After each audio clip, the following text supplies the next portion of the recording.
So I had our second baby in July of 2021 when our first baby was only 20 months old. For those first 3 months postpartum, my husband was working pretty late on finishing a project at work. So doing young toddler and newborn life all on my own was quite overwhelming, to say the least. So with all that overwhelm, I found myself becoming really easily irritable. I am not proud of the mom that I was at the beginning of my second baby's life. I lashed out quite a bit at our kids, and I was just extremely irritable and tired. I never really considered that I could have been dealing with postpartum depression at the time because I didn't necessarily feel depressed, which I had experienced before in my life. I did feel an overall sense of gratitude for my children and love for them, and just gratefulness for my husband for working so hard so that I could stay home with them. I didn't realize at the time that depression can also manifest itself as irritability and anger, and just an overall feeling of extreme overwhelm and not being able to cope with life. I thought I was just having a hard time trying to learn how to balance two babies and figuring out the transition for our toddler as well. It wasn't until more than a year after our second baby was born and everybody was sleeping through the night and schedules were figured out and I was still reacting angrily that I realized that there was a problem. I was also feeling just pretty bad health-wise. My energy was so low, I just did not feel well. So I ended up scheduling an appointment with my doctor to get some blood work done to just figure out if there was anything medically that was going on that we could address. But in the meantime, I was feeling so bad. I sat there after eating a meal one day and I was just jittery and shaky, and I just could not focus. I could not think clearly, and I decided to take my blood sugar, and it was hovering over 100 just after I had eaten, which isn't typical for me.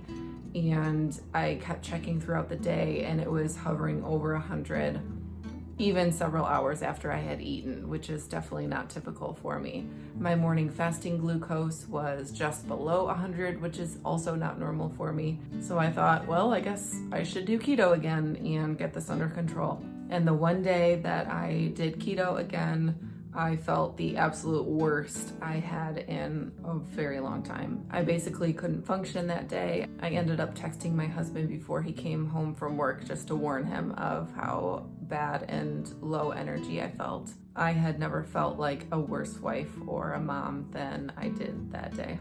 So also at this point, I had been a few weeks into tracking my waking temperatures again for pregnancy prevention, and my temperatures were in the 96s, which is pretty low. So then I was wondering why those were pretty low, and I just did a quick search online to figure that out. Came across an article that was titled Eat for Heat or something like that, and was reading about how much we absolutely need carbs to function well and keep our metabolism strong and our thyroid strong, and in turn our temperatures high. So basically this was like blowing my mind after all the years of doing keto and low carb and thinking that was the best way to balance my blood sugar and be healthy.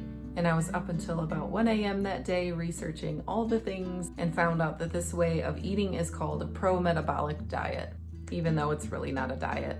It also incorporates what are called adrenal cocktails, which is about 4 ounces of coconut water for potassium, about 4 ounces of organic pulp-free orange juice for whole food vitamin C, and a pinch of salt for sodium to keep electrolytes up and to help calm our stress response. So the next day I went out and bought all the fruit and potatoes and stuff for adrenal cocktails.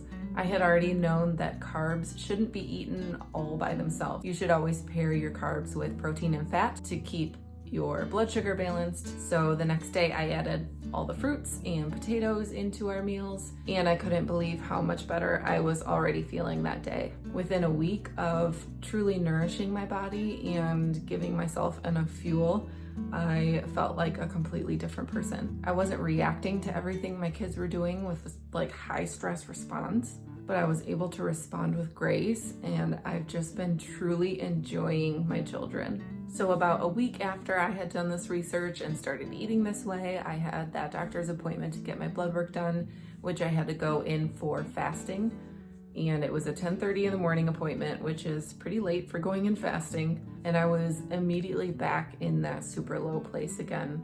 I was jittery, I couldn't think straight, I could barely even answer the questions my doctor was asking me with like a clear mind. Everything was just so foggy. I realized that day that this way of eating was truly making such a huge difference for me. And I've been able to continue on without needing any sort of medical help. So then I started wondering how much of postpartum depression is actually just women not eating enough and not fueling their bodies the way that they need to be fueled. Our bodies need so much fuel and so many nutrients after we give birth, especially if we're breastfeeding. And this is something that I've known. This is something that I knew before I even had my first baby, and still I wasn't getting enough fuel that I needed. This wasn't done intentionally. It's just when you have kids and you're worried about feeding them and all the things that you have to do as a mother, you just don't think about it. You don't eat enough. So part of my journey was actually eating past the point of hungry. Because I had been eating so little, my system was just downregulated, and the point of full for me was still not enough. So in that first week or so, I would eat slightly past the point of hungry, just to make sure that I was upregulating my metabolism and getting enough fuel. So hopefully this is helpful and can shed some light on some things if you're experiencing postpartum depression or anxiety, or just feeling very irritable, because I didn't realize that it was depression. So I'll link below to some accounts that I've been following on Instagram for more nourishing food ideas and just more info on this in general and all the things. Hopefully this can be helpful for you, and I'll see you next time.